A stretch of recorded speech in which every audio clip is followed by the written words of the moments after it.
Here, I'm going to show you how to calculate compound interest in order to get the total dollar value amount after so many years of, say, an investment or an amount of money that you put into the bank.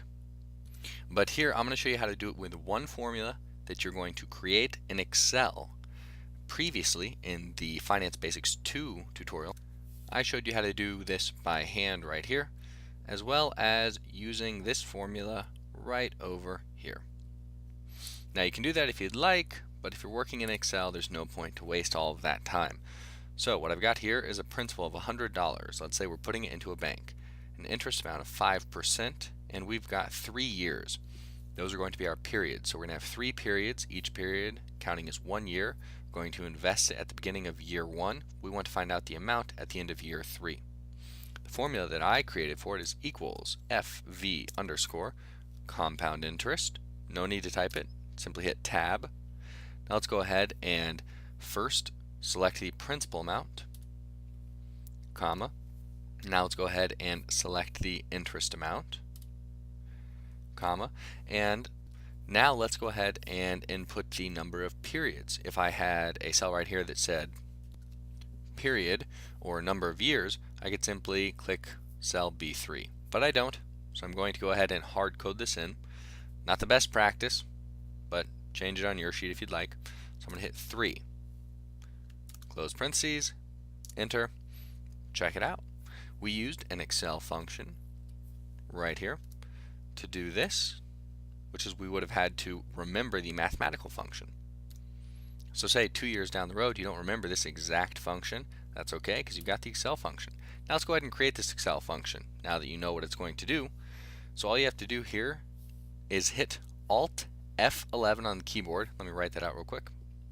So there's the shortcut, Alt F11. It's going to take us to the VBA window. When you're there, select the workbook that you'd like to put this function in. Now, the way I'm doing it, it's only going to work in one workbook at a time. Go up to the Insert menu, select Module. Something like this will open up. And now we can go ahead and enter our function. Now I'm going to go ahead and simply paste it in, because honestly it's a waste of time to type this. It is a very simple thing, and you can see this is the name of the function right here, FV compound interest, and you want to make sure that that is exactly the same as this, because you can rename it to anything you want, and changing this name here is going to change what you type in Excel when you type the equals sign. So you go equals whatever you want. It could just be compound interest, but here equals, I start typing FV and this will fill in. Sounds complicated, but basically this is the name of the function, so make sure you change it to whatever works for you. This is the actual stuff right here. The compound interest formula, present value times 1 plus the interest rate raised to the number of periods. And that's all you need. Now, if you want to just copy this, what you can do is go to teachexcel.com and you can get the workbook for this tutorial there and just copy and paste it in. Hit Alt F11.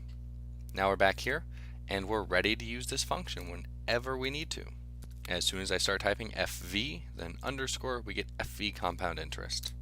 The one thing is, you'll notice you have to remember the order of all of the arguments here. So that is important to remember. For this case, the first thing is the principal, then the interest, then the number of periods. Just like the formula over here. First thing, principal, interest, number of periods. So that's how you can create a user-defined function, that's what it's called, in Excel in order to very easily and quickly calculate the future value using compounding interest.